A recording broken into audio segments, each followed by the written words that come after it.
Hi all, welcome back to my YouTube channel Roopa vlogs Kannada. ಇವತ್ತಿನ ವಿಡಿಯೋದಲ್ಲಿ ನನ್ನ ಡೈಲಿ ರೊಟೀನ್ ಆಗಿರ್ಬೋದು ಅಥವಾ ನನ್ನ ಬ್ರೇಕ್ಫಾಸ್ಟ್ ಎಲ್ಲ ಆದಮೇಲೆ ನಾನು ಯಾವ್ಯಾವ ರೀತಿ ಕೆಲಸ ಮಾಡ್ತೀನಿ ಅನ್ನೋದೆಲ್ಲದನ್ನು ನಾನು ನಿಮ್ಮ ಜೊತೆ ಶೇರ್ ಮಾಡ್ಕೊಳ್ತಾ ಇದ್ದೀನಿ. ದಯವಿಟ್ಟು ವಿಡಿಯೋನ ಎಲ್ಲೂ ಸ್ಕಿಪ್ ಮಾಡದೆ ಪೂರ್ತಿಯಾಗಿ ನೋಡಿ. ಒಂದು ವೇಳೆ ಈ ವಿಡಿಯೋ ಸ್ವಲ್ಪ ಆದರೂ ಇಷ್ಟ ಆದರೆ ಲೈಕ್ ಮಾಡಿ, ಶೇರ್ ಮಾಡಿ, ಸಬ್ಸ್ಕ್ರೈಬ್ ಆಗಿ. ನನ್ನ ವಿಡಿಯೋ ಸಬ್ಸ್ಕ್ರೈಬ್ ಮಾಡ್ಕೊಂಡು ನೋಡ್ತಾ ಇರೋರು ಎಲ್ಲರಿಗೂ ಥ್ಯಾಂಕ್ಸ್ ಹೇಳ್ತಾ ವಿಡಿಯೋನ ಮುಂದುವರಿಸ್ತೀನಿ. ಇವತ್ತು ಬೆಳಿಗ್ಗೆನೇ ಎದ್ದು ಆ್ಯಸ್ ಯೂಶ್ವಲ್ ಏನೇನು ಕೆಲಸ ಇರುತ್ತೋ ಮನೆ ರೂಟೀನ್ ಕೆಲಸಗಳನ್ನೆಲ್ಲ ಮುಗಿಸ್ಕೊಂಡು ಬ್ರೇಕ್ಫಾಸ್ಟ್ ಕೂಡ ಪ್ರಿಪೇರ್ ಮಾಡಿ ಇಲ್ಲಿ ಎಳ್ನೀರು ಕುಡಿತಾ ಇದ್ದೀನಿ. ನಮ್ಮದೇದಂತ ಮರದ ಎಳ್ನೀರು ಇತ್ತು ಮನೇಲಿ ಸ್ವಲ್ಪ. ಸೊ ಬಿಸಿಲಲ್ವಾ, ಸೊ ಕುಡಿದ್ರೆ ತಂಪಾಗುತ್ತೆ ಅಂತ ಹೇಳಿ ಕುಡಿತಾ ಇದ್ದೀನಿ. ಪುಟ್ಪುಟಾಣಿ ಎಳ್ನೀರು 2 ಕೊಚ್ಚಿಸ್ಕೊಂಡು ಕುಡ್ದಿದ್ದಾಯಿತು. ಎಳ್ನೀರೆಲ್ಲ ಕುಡಿದಾದ್ಮೇಲೆ ಮತ್ತೆ ಮನೆಗೆ ಬಂದು ನಾನು ಫ್ರೆಶ್ ಅಪ್ ಆಗಿ ಬ್ರೇಕ್ಫಾಸ್ಟ್ ಮುಗಿಸ್ಕೊಂಡು ನಮ್ಮ ಅತ್ತೆಗೆ ಟಿಫನ್ ತೊಗೊಂಡು ಹೋಗ್ತಾ ಇದ್ದೀನಿ. ನಮ್ಮ ಅತ್ತೆ ಇವಾಗ ಅವರೆಕಾಯಿ ಸೀಸನ್ ಆಗಿರೋದ್ರಿಂದ ಬೆಳಿಗ್ಗೆ ಬೇಗ ಎದ್ದು ಹೊಲಕ್ಕೆ ಹೊರಟೋಗ್ತಾರೆ. ಒಂದೊಂದು ಸಲ ಮನೆಗೆ ಬಂದು ನಾಷ್ಟ ಮಾಡ್ತಾರೆ ಅಥವಾ ಒಂದೊಂದು ಸಲ ತೊಗೊಂಡು ಬಾ ಅಂತ ಹೇಳ್ತಾರೆ. ತೊಗೊಂಡು ಬಂದಾಗ ಈ ರೀತಿ ಬಾಕ್ಸ್ಗೆ ಹಾಕ್ಕೊಂಡು ರೆಡಿ ಮಾಡಿಕೊಂಡು ಹೋಗ್ತೀನಿ.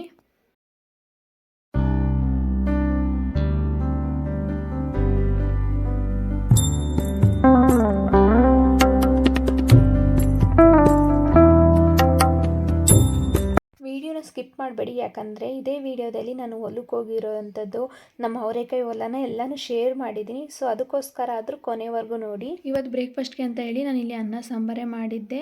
ಅವರೆಕಾಯಿ ಸೀಸನ್ ಆಗಿರೋದ್ರಿಂದ ಅವರೆಕಾಯಿ ಪಲ್ಯ ಮಾಡಿ, ಬಸ್ಸಾಂಬಾರು ಮಾಡಿ, ಅನ್ನ ಮುದ್ದೆ ಮಾಡಿದ್ದೆ. ಒಂದೊಂದು ಸಲ ಹೆವಿ ಮಸಾಲ ಇರೋ ಐಟಮ್ಗಿಂತ ಇದರ ತಿಳಿಯಾಗಿರೋಂಥ ಸಾಂಬಾರು ಅನ್ನಗಳೇ ಬೆಸ್ಟ್ ಅಂತ ಅನಿಸುತ್ತೆ. ಸೊ ಅದೇ ರೀತಿ ಮಾಡಿಕೊಂಡು ನಾವು ಕೂಡ ಅನ್ನ ಸಾಂಬಾರೇ ತಿಂದು ನಮ್ಮ ಅತ್ತೆಗೆ ಮುದ್ದೆ, ಅನ್ನ ಸಾಂಬಾರು, ಪಲ್ಯ, ಸಾಂಬಾರು ತೊಗೊಂಡೋಗೋಣ ಅಂತ ಹೇಳಿ ಬಾಕ್ಸ್ ಪ್ಯಾಕ್ ಮಾಡ್ತಾಯಿದ್ದೆ.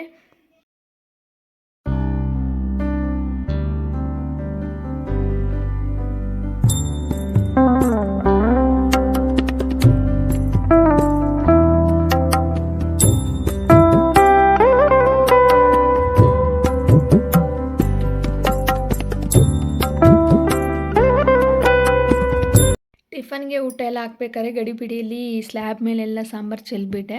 ಇಟ್ಸ್ ಓಕೆ, ಎಲ್ಲ ಕಟ್ಟಿ ಆದಮೇಲೆ ಟಿಫನ್ಗೆ ಒಂದೇ ಸಲ ಸ್ಲ್ಯಾಬ್ನ ಕ್ಲೀನ್ ಮಾಡ್ಕೊಳ್ಳೋಣ ಅಂತ ಹೇಳಿ ಇಲ್ಲೆಲ್ಲ ಒಟ್ಟಿಗೆ ಕಟ್ಟಿ ಇಡ್ತಾಯಿದ್ದೀನಿ. ನಮ್ಮ ಅತ್ತೆದು ಟಿಫನ್ ರೆಡಿ ಆದಮೇಲೆ ನಮ್ಮ ಹಸ್ಬೆಂಡ್ದು ಕೂಡ ರೆಡಿ ಮಾಡಬೇಕು. ಫಸ್ಟ್ ನಮ್ಮ ಅತ್ತೆಗೆ ತೆಗೆದು ಎತ್ತಿಡೋಣ ಅಂತ ಹೇಳಿ ಎತ್ತಿಟ್ಕೊತಾ ಇದ್ದೀನಿ.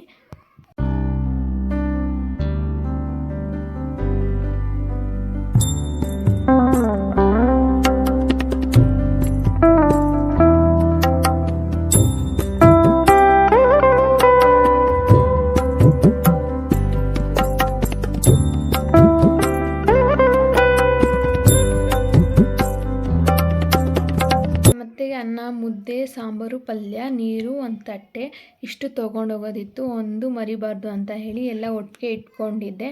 ಅದಾದಮೇಲೆ ಒಂದು ಬ್ಯಾಸ್ಕೆಟ್ಗೆ ಅದನ್ನೆಲ್ಲ ಸ್ಟೋರ್ ಮಾಡಿ ಇಟ್ಕೊತೀನಿ. ಅದಾದಮೇಲೆ ನನ್ನ ಹಸ್ಬೆಂಡ್ಗೆ ನಾರ್ಮಲಾಗಿ ಏನು ಊಟ ಮಾಡಿರ್ತೀನೋ ಅದನ್ನೇ ಬಾಕ್ಸ್ಗೆ ಹಾಕಿ ರೆಡಿ ಮಾಡಿಟ್ರೆ ಪ್ಯಾಕಿಂಗ್ ಕೆಲಸ ಎಲ್ಲ ಮುಗಿಯುತ್ತೆ. ಸಿಟಿಯಲ್ಲಿರೋ ಹೌಸ್ ವೈಫ್ಗಳಿಗೆ ಕೆಲಸ ಕಡಿಮೆ ಇರುತ್ತೆ. ಮನೇಲಿ ಏನು ಕ್ಲೀನಿಂಗ್ ಕೆಲಸ ಇರುತ್ತೋ, ಅಡುಗೆ ಕೆಲಸ ಇರುತ್ತೋ ಅದನ್ನೆಲ್ಲ ಮುಗಿಸಿದ್ರೆ ಇನ್ನೇನು ಬೇರೆ ಏನೂ ಕೆಲಸ ಇರೋದಿಲ್ಲ. ಬಟ್ ಹಳ್ಳಿಲಿ ಹಾಗಲ್ಲ, ಕೆಲಸ ಜಾಸ್ತಿನೇ ಇರುತ್ತೆ. ಈಗ ನಮಗೆ ಅಡುಗೆ ಮಾಡ್ಕೊಳ್ಳೋದ್ರ ಜೊತೆಗೆ ಹೊಲದಲ್ಲಿ ಕೆಲಸ ಮಾಡೋಕ್ಕೆ ಬಂದರೆ ಅವ್ರಿಗೆ ಅಡುಗೆ ಆಗಿರ್ಬೋದು, ಕಾಫಿ, ತಿಂಡಿ ಆ ರೀತಿ ಕೊಡಬೇಕಾಗತ್ತೆ. ಅಥವಾ ಅವರೆಕಾಯಿ ಸೀಸನ್ ಎಲ್ಲ ಬಂದಾಗ ತಳ್ಳುಗಳನ್ನೆಲ್ಲ ಬಿಸಿಲಿಗೆ ಹಾಕೋದು, ಅದನ್ನು ಬಡಿಯೋದು, ಕಾಳು ಸಪ್ರೇಟ್ ಮಾಡೋದು, ಆ ರೀತಿ ಬೇಜಾನ್ ಕೆಲಸ ಇರುತ್ತೆ. ಅದನ್ನೆಲ್ಲ ಟೈಮ್ ಮ್ಯಾನೇಜ್ ಮಾಡಿಕೊಂಡು ಹಳ್ಳೀಲಿ ಮಾಡ್ತಾ ಹೋಗ್ತಾರೆ. ಈಗ ಎಲ್ಲ ಪ್ಯಾಕ್ ಮಾಡ್ಕೊಂಡು ಇಬ್ಬರು ಬ್ರೇಕ್ಫಾಸ್ಟ್ ಮಾಡಿಕೊಂಡು ಹೊಲ ಕಡೆ ಹೊರಟಿದ್ದೀವಿ. ನನ್ನ ಹಸ್ಬೆಂಡ್ ನನ್ನ ಬಿಟ್ಟು ಅವ್ರು ಕೆಲ್ಸಕ್ಕೆ ಹೊರಡ್ತಾರೆ. ನಂಗೆ ನಡ್ಕೊಂಡು ಹೋಗೋಕ್ಕಾಗಲ್ಲ ಅಂತ ಹೇಳಿ ಗಾಡೀಲಿ ಬಿಟ್ಟು ಹೋಗ್ತೀನಿ ಅಂತ ಹೇಳಿ ಬಿಟ್ಟು ಹೋಗ್ತಾಯಿದ್ರು. ಅದ್ರದ್ದೊಂದು ಜಸ್ಟ್ ಒಂದು ಕ್ಲಿಕ್ ತೊಗೊಂಡೆ. ನಾವು ಹೋಗ್ಬೇಕಾದ್ರೆ ತುಂಬಾ ಬಿಸಿಲಿತ್ತು. ಈ ಹಳ್ಳಿ ಸೈಡ್ ಬೇಸಿಗೆಗಾಲ ಬಂತು ಅಂದರೆ ನಿಜವಾಗ್ಲೂ ಹೊಲದ ಕಡೆ ಹೋಗೋಕ್ಕೆ ಆಗಲ್ಲ. ಕಾಲೆಲ್ಲ ಸುಟ್ಟೋಗುತ್ತೆ, ತಲೆಯೆಲ್ಲ ಫುಲ್ ಬಿಸಿ ಆಗಿಬಿಡುತ್ತೆ.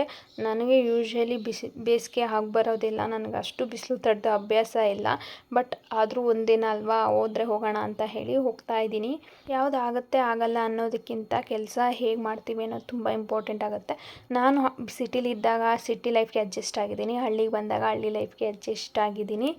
ನಾನು ಹೊಲಕ್ಕೆ ಹೋಗಿ ನಮ್ಮ ಅತ್ತೆಗೆ ಊಟ ಕೊಟ್ಟು ಒಂದು 10 ಮಿನಿಟ್ಸ್ ಅಲ್ಲೇ ಟೈಮ್ ಸ್ಪೆಂಡ್ ಮಾಡಿ ಮತ್ತೆ ಅವರೆಕಾಯಿಲ್ಲ ಬಿಡಿಸಿಟ್ಟಿದ್ರಲ್ಲ ಅದನ್ನು ತೊಗೊಂಡು ಮನೆಗೆ ಹೊರಟೆ. ಮನೆಗೆ ಹೊರಡ್ಬೇಕಾದ್ರೆ ಈ ಥರ ಹೊಲದ ಬೀದಿಲೆಲ್ಲ ಅಕ್ಕಿಗಳಿತ್ತು. ಅದನ್ನು ಜಸ್ಟ್ ಒಂದು ಕ್ಲಿಕ್ ತೊಗೊಂಡೆ. ಆಮೇಲೆ ಅಲ್ಲಿ ಒಬ್ಬರು ಎತ್ತಿಂದ ಹೊಲ ಉಳ್ತಾಯಿದ್ರು, ಅದ್ರದ್ದು ಒಂದು ಕ್ಲಿಕ್ ತೊಗೊಂಡು ರಿಟರ್ನ್ ಮನೆಗೆ ಬಂದೆ. ಇದಾಗಿತ್ತು ಇವತ್ತಿನ ನನ್ನ ಡೈಲಿ ರೊಟೀನ್. ಈ ವಿಡಿಯೋ ಸ್ವಲ್ಪ ಆದರೂ ಇಷ್ಟ ಆಗಿದೆ ಲೈಕ್ ಮಾಡಿ ಶೇರ್ ಮಾಡಿ ಅಂತ ಹೇಳ್ತಾ ವಿಡಿಯೋನ ಎಂಡ್ ಮಾಡ್ತಾಯಿದ್ದೀನಿ. ನನ್ನ ವಿಡಿಯೋ ನೀವು ಪೂರ್ತಿಯಾಗಿ ನೋಡಿದ್ದಕ್ಕಾಗಿ ಧನ್ಯವಾದಗಳು. ನನಗೆ ಯಾವಾಗಲೂ ಸಪೋರ್ಟ್ ಮಾಡಿ ಅಂತ ಹೇಳ್ತಾ ಮತ್ತೆ ಸಿಗ್ತೀನಿ ಇನ್ನೊಂದು ವಿಡಿಯೋದಲ್ಲಿ. ಅಲ್ಲಿವರೆಗೂ ವೆಯ್ಟ್ ಮಾಡ್ತಾಯಿರಿ.